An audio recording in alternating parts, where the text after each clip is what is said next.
there is one element which every political leader in South Asia understands that it's called a shark loan. You can take a loan from the Chinese. Okay, you can Yeah. do. They will come and support you, but there will have to be a payment has to be made, and Yeah. the payment will be political payment as well as geopolitical payment.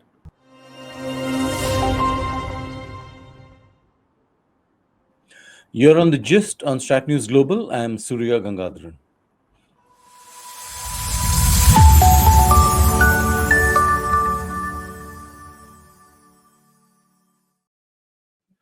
My guest is Brigadier Arun Sahgal of the Forum for Security Initiatives, and we're going to talk about Operation Sindoor. It's now 2 months, and kind of looking back at the narrative, at a range of other issues that continue to churn in the public sphere. Brigadier Sahgal, welcome. Thank My you. first question: this whole issue of narratives, and the general sense that India may have lost the narrative when it comes to Operation Sindoor going forward, which again we saw delegations being sent to various parts of the world. Not clear really how those what kind of impact they had, whether they altered the thinking over there. What is your sense? Okay, thank you very much. I I must start off by saying is that few of us have had the privilege of having a discussion post of Sindoor with some of the Pakistani senior military diplomats and a former NSA recently. So we have a reasonable understanding of their perceptions. The main perception or the enduring belief that they have is the 4 day war has created a new normal of quid pro quo plus.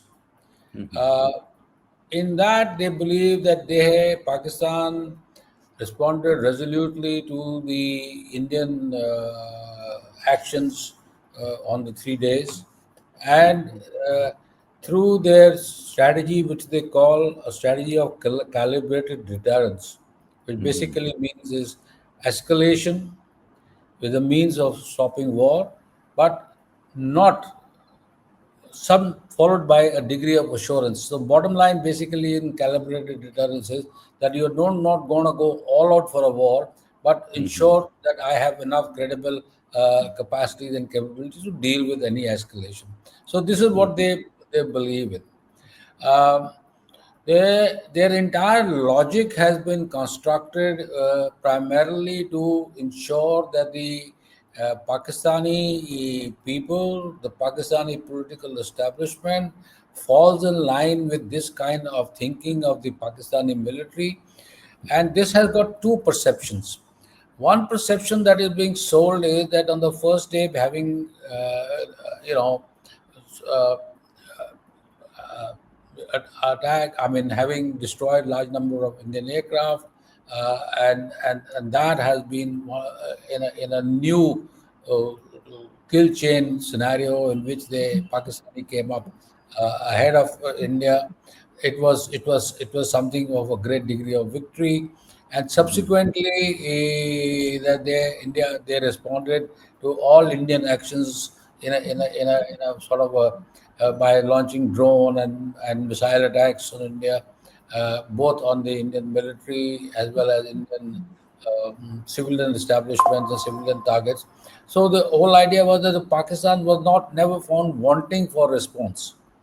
So military has, you know, use this kind of arguments to ensure that they were on the back foot of in the prior to Ops Sindoor.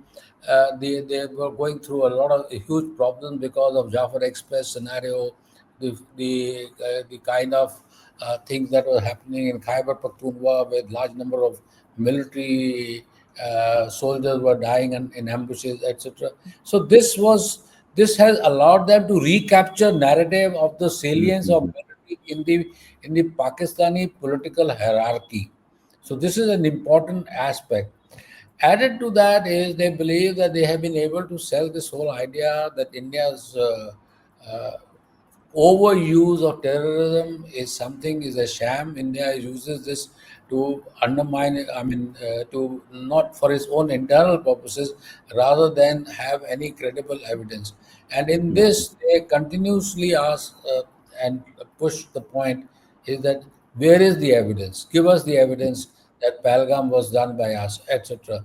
We have sought a joint investigation. You are not agreed Said to. no. When Mhm. you tell them we in the past have agreed to this and nothing came out of it, he says no. Then they have enough narrative to say we have asked for your witnesses to come. They are not coming to Pakistan to depose. As all kinds of balloony logics are pushed across.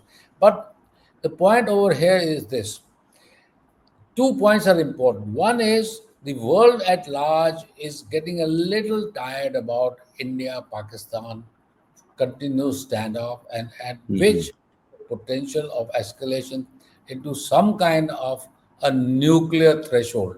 Now, this is Mhm. something that bothers the whole world, and that is where, in this case, also this whole narrative of America intervening, etc., was also being was dictated by these kind of perceptions within the American establishment, fueled effectively through ISI and other elements of the Pakistani establishment to Mhm. ensure that third party intervention, that's the second point, remains in the backdrop. So, third party intervention, the loss of the efficacy of terrorism, these are the issues that have become very central to the Pakistani narrative.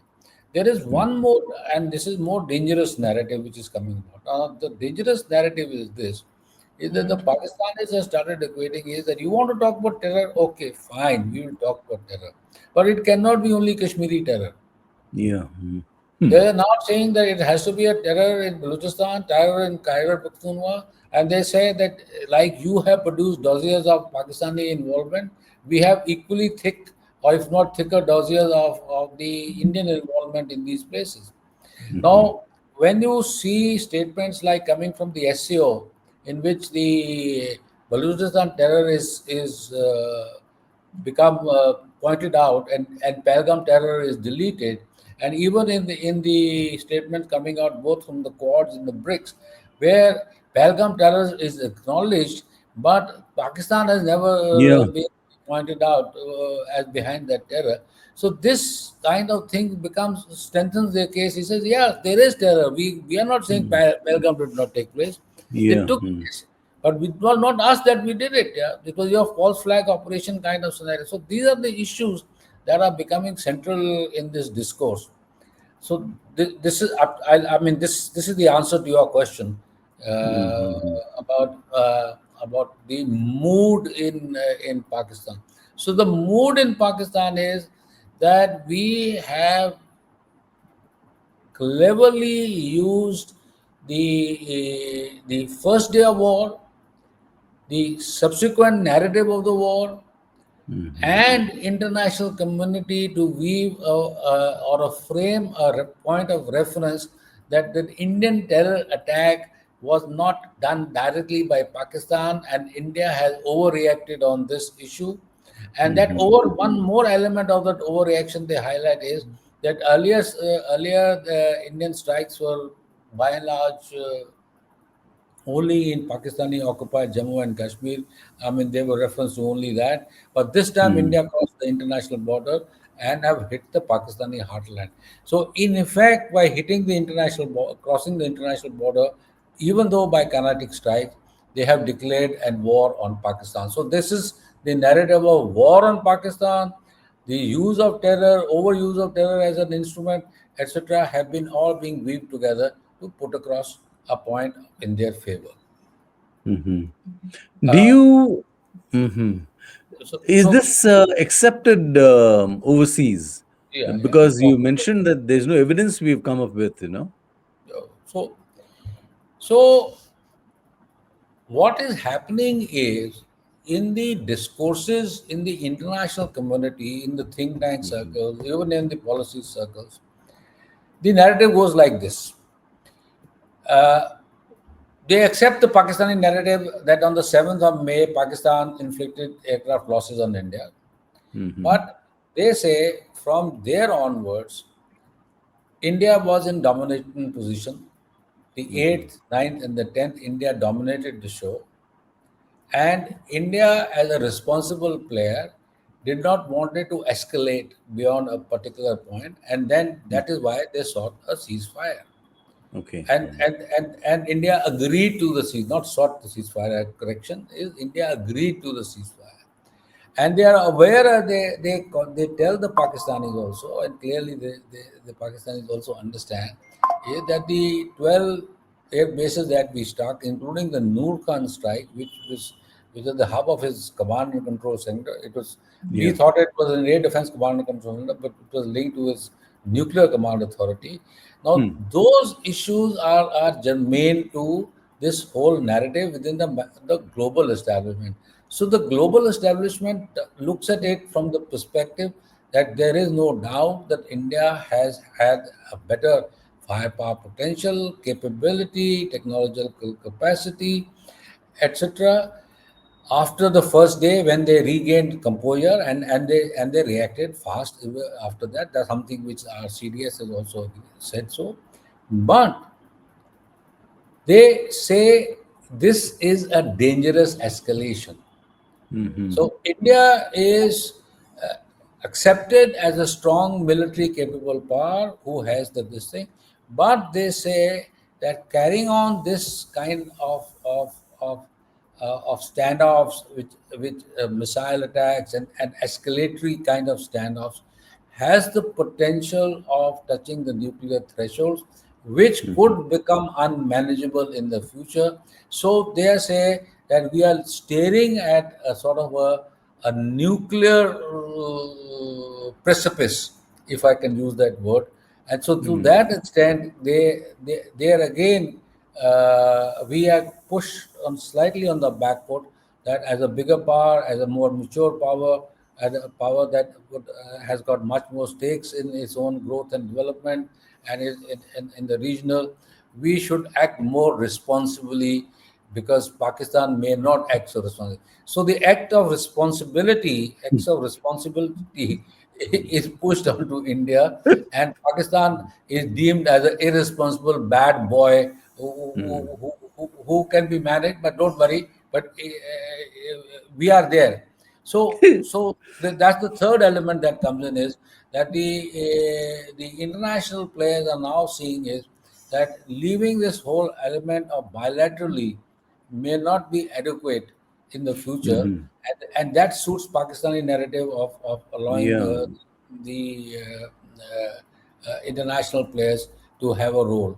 Uh, so, but having said all this, during our discussions with the Pakistani senior military guys, they exhibited a degree of nervousness. The degree of nervousness is exhibited purely from the perspective is that they can play this game of one-upmanship up to a particular point, but their kitty has nothing. The kitty is empty. Yeah. So as the kitty is empty, no backup, no economic power structures, no this thing. That the worry is on two, three accounts. One is unmanageable terrorism or militancy in Balochistan as Khyber Pakhtunkhwa.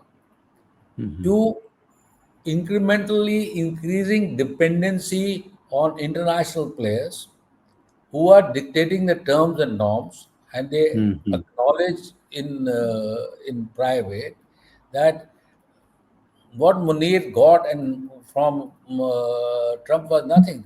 He was Yeah. manipulating to support a contingency planning of the Americans should the Iranian issue get out of control.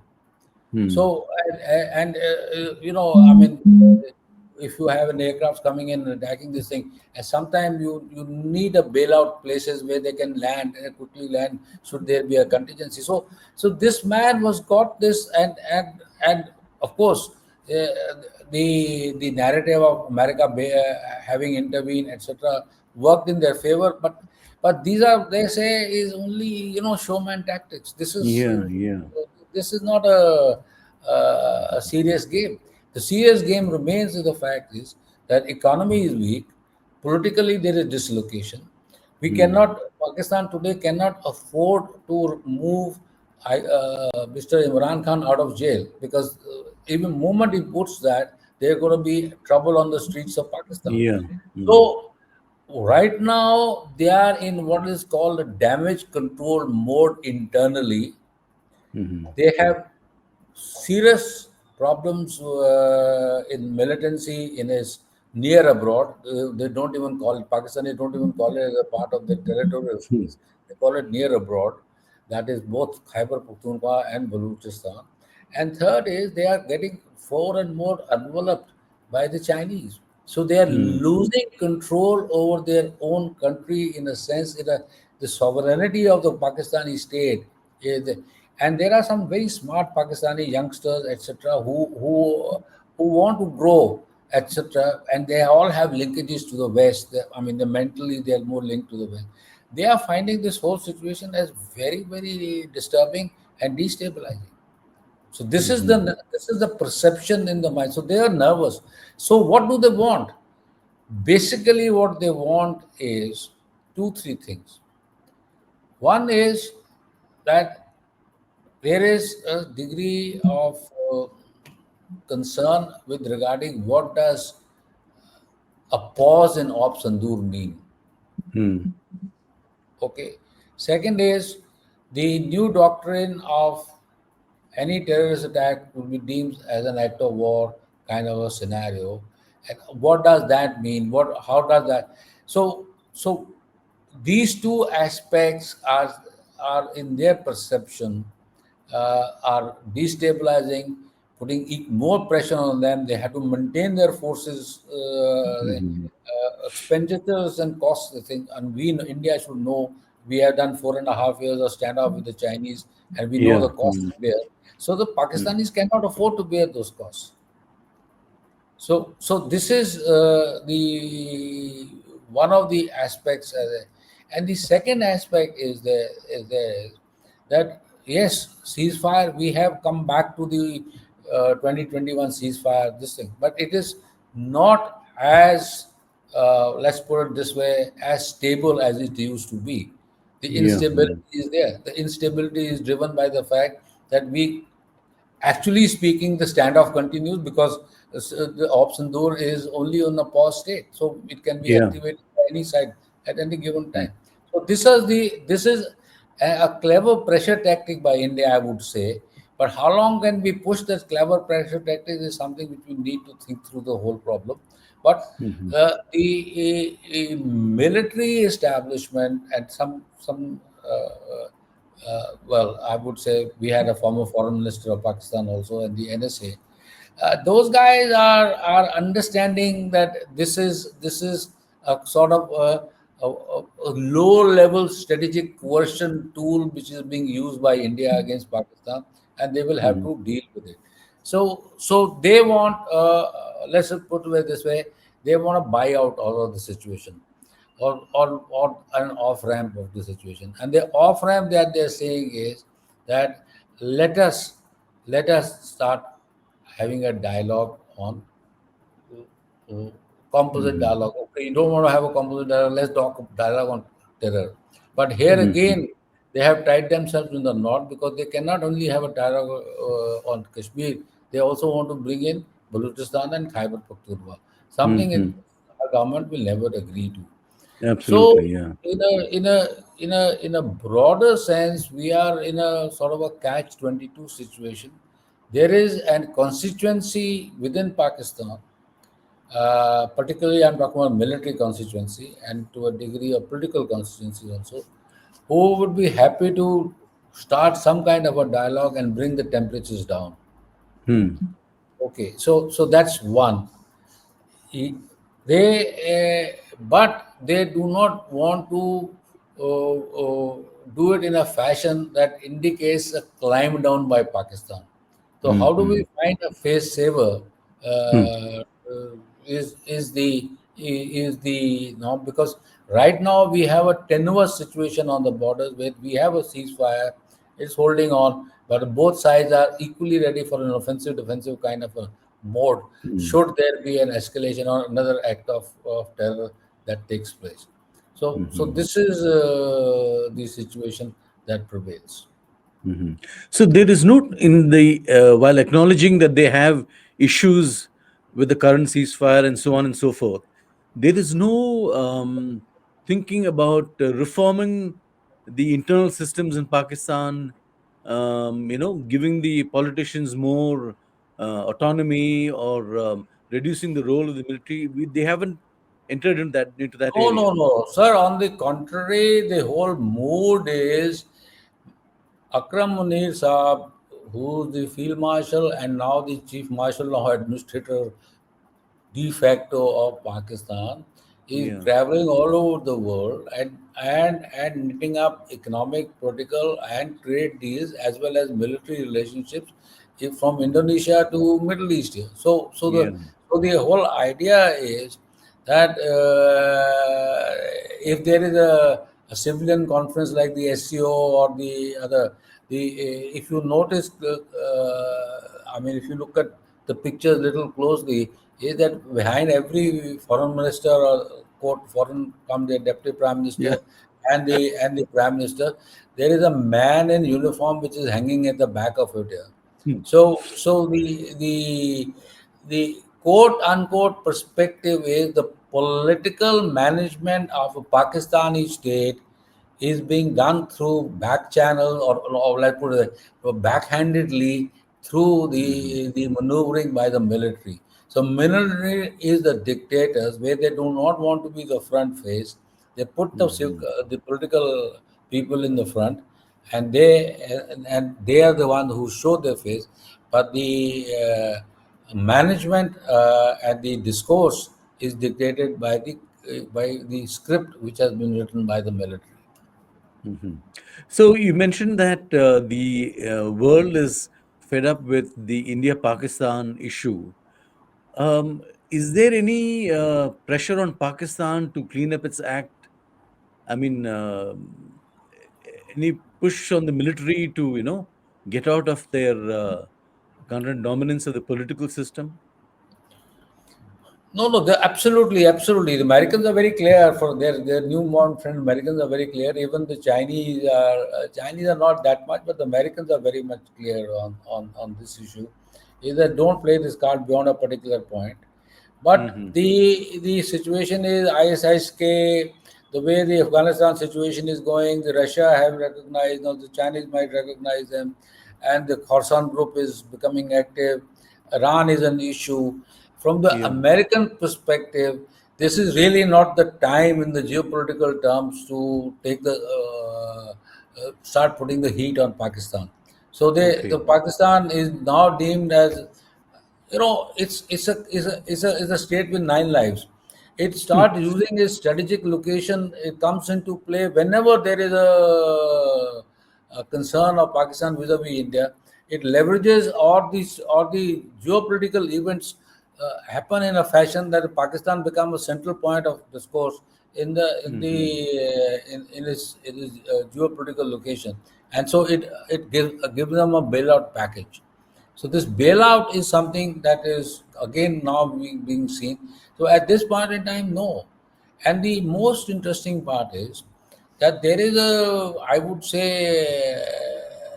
new interest that the Chinese have had.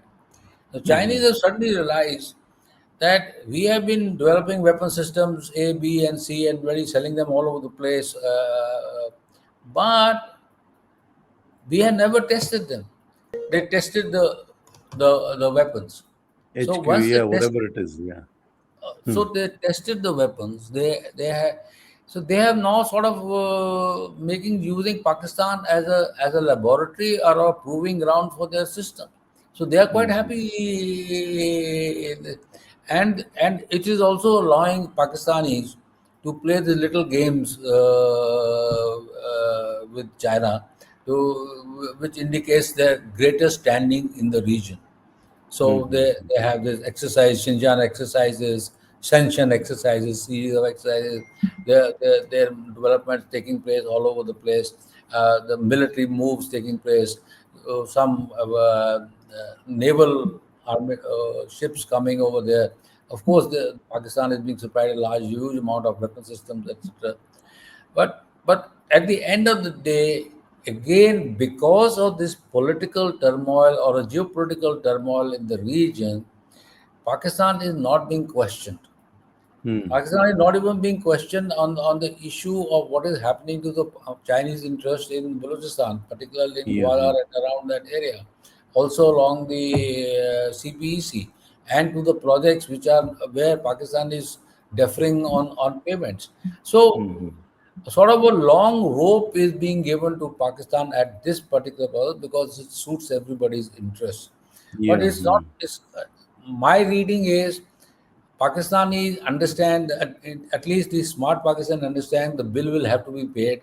Yeah, you can't keep eating on the dining table without having to pay the bill. Sometimes you'll have to pay the bill, and they may not Hmm. be in a position to pay the bill. And then what will that happen? So, so this is where, and that is why they when we talk about calibrated deterrence, the whole idea of a calibrated deterrence is basically is deterrence and assurance. They do Hmm. not want to pull out of the assurance aspect, that they want to tell us that we want to have a reasonable relationship with India, and if we want to talk about anything, let's start talking. The whole idea of start talking is that at least they will have a of channel open of communications at the political level with India to diffuse tensions. So the whole Hmm. idea is diffusing of tensions in India. So this is the perception that I get after talking to these guys, and my understanding of the current developments that are taking place. Hmm. So this are we on the back foot here? Because this is a story that has played out before No, also, you know. no, we are not on the back foot. Please understand that we we have to take a couple of calls. The first call, okay, as far as the military and a geopolitical situation is concerned, uh, we should not get too carried away or too concerned about the American role within Pakistan. Hmm. America is, let's put it this way, this is what I call a short-term uh, intervention on the Americans, just to look at their Bring immediate things down. interest. Immediate Hmm. interest. As far as the Chinese are concerned, Chinese are using like American. We use Americans to make a certain degree of pressure point vis-a-vis the Chinese all through our 4.5 years of standoff, where Americans did support us with weapons and Hmm. equipment, etc., etc. Chinese are doing exactly that to the Pakistanis against us. Okay, they're using Hmm. Pakistan as a pressure point against us and to get a better deal from India vis-a-vis themselves. It Hmm. also aim is to restrain India's overly ambitious ambitions, particularly in terms of its strategic capability and its growing defense and economic capacities. Ask India to get into some kind of a trade deal with China, or i.e. stop India from becoming a camp follower of United States, which Of the India is US. already having a problem on its own. But Hmm. Chinese don't look at today, but they look at it in another 5 to 10 years. So they do not want to have a situation where a strong and a credible India becomes a partner or a frontline state of the American in the Pacific. They want India to be an India country where they can have a dealing with a regional power with whom they can have trade and reasonable relationship. So, so this is the elements that are in play as far as these things are concerned. So we are not on a back foot. We have to play our cards straight. The most Hmm. important thing is we have not been talking to Pakistan for 8 years. Yeah. We have Yeah. said terror and dogs cannot go together. We have maintained that situation. Now, and that also has put us in a particular kind of a box. Yeah. Hmm. In the neighborhood, what has happened is that Pakistan, we have a problem. We have now problem with Bangladesh. Nepal is also becoming under the new shadow, the increasing shadow of the Chinese, and who are Yeah. now trying to create well, let's put it this way, a new dialogue structure of the South Asian states other than India. I will not use HUC, but a new Mm. dialogue structure. So the issue that comes about is that is our policy of not talking to Pakistan giving us the kind of results that we were trying to get or not, or re-invoking a dialogue in the South Asia region in whatever form that we want to do it, and getting all players onto the table where they can have an anger venting exercises against India and other players, and we can Mm. then negotiate with them on terms which are favorable. Because there is one element which every political leader in South Asia understands, that it's like it's called a shark loan. You can take a loan from the Chinese. Okay, you can Yeah. they will come and support you, but there will have to be a payment has to be made, and Yeah. the payment will be political payment as well as geopolitical payment. Yeah. And Mm. are you keen for the geopolitical payments on the in the long run or not, or a relatively sedate player, or a country like India who is not so aggressive is a Mm. better country to have a relationship with. I mean, you can abuse India, you can have negotiations with India, you can do all kinds of things with India, and India will absorb it and still have a reasonable understanding with you and a cooperative relationship with you, like indeed we are having with Bangladesh. But the Yeah. point Mm. is, they all realize that but in their attempt to garner greater advantages or from us, they leverage Chinese relationship vis-a-vis us. And sometimes what happens is even our analysts, etc., get carried away and say, "Oh, this thing is happening in China." It's called a self-deterrence Yeah. strategy. We fall into what I Mm. call a self-deterrence strategy. We are not deterred. We are not. We are reasonably well off in South Asia. We do not Mm. have to worry about it, but we have to calibrate our policies and have a long-term understanding of how we want to deal with this, and what Mm. will impact will it have.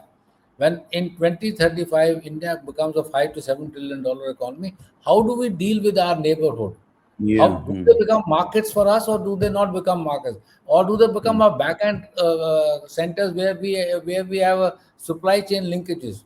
These are the kind of issues that we need to think through, rather than Mm. simply having a sort of a geopolitical analytical analysis and security dominated analysis. Mhm. That's not my perspective. Mhm. So, last question: Indus Waters Treaty. The suspension of that? Do you see it as part of a long-term strategy we are evolving against Pakistan? Okay, let's be clear on the Indus Water Treaty. What we are saying is that it is suspended, and it is suspended not because, apart from Pahalgam, etc., but we said it needs to be renegotiated. Yeah. We have Yeah. been talking about renegotiation for a long time. For some time. Yeah. Yeah. So the Pakistani perspective is that we are a low riparian state. You cannot stop our water to us, and if you start stopping water to us, it will lead to a large scale, problems for the country. People will have no food. We will not be able to grow food. There will be starvation in the country, etc. So this is becoming a very strong narrative within the country for, and in fact this has become the most important perspective of putting all the political and the people of Pakistan behind the current political military structure which is being Mhm. driven by the military.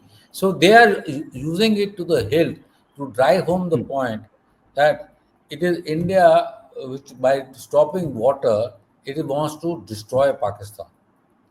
The destruction, although we have done nothing so far, Yeah. nothing of any consequence we have done so far. Mhm. Tomorrow we might basically make the Baglayar and other dam places where we had sort of delayed channel construction for various reasons. We might Yeah. start them, but it has become a strong propaganda tool. And the Mm. propaganda tools final element is this: is that if push comes to shove and India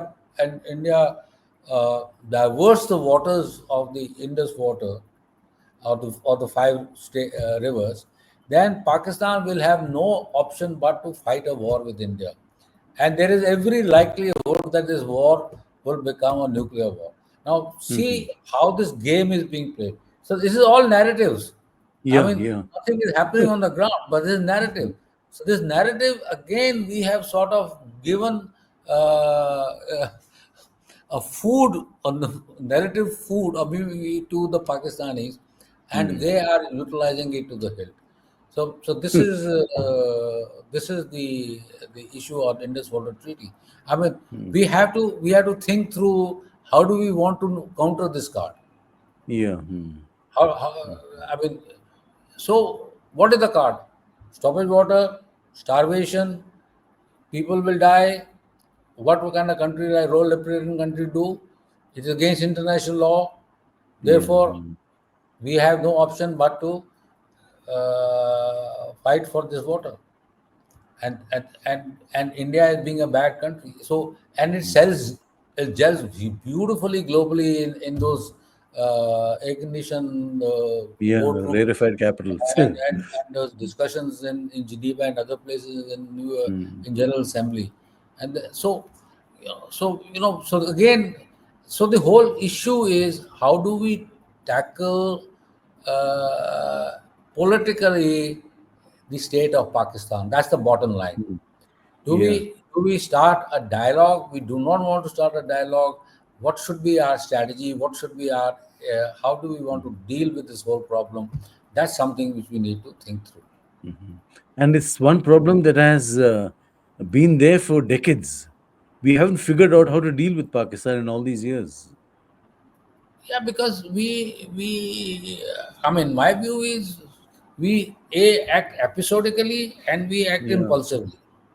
Mm. Episodic and impulsiveness has been the bane of our this thing. We have not thought through the whole strategy. I Yeah. mean, give it what call the bluff.